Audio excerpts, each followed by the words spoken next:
The Lahore railway station at night. Dim lights flicker across a deserted street, casting long shadows that dance with the quiet solitude of the hour.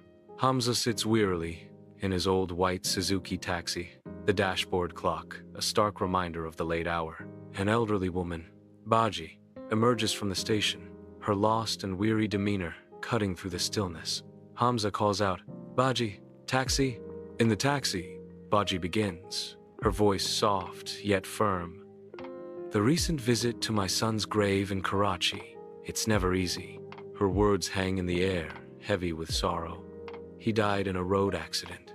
Just like that, he was gone." Hamza listens, his eyes reflecting empathy as Baji confesses, "Every day is a struggle, a reminder of what I have lost." Hamza's taxi halts before a humble, dilapidated building, its exterior weathered by time and circumstance. Baji extends an invitation, his voice laced with heartfelt gratitude. "Please, come in for tea. It's the least I can do." Hamza declines, but Baji insists, swearing on his son's grave. Hamza counters, "Consider it a gift, Baji.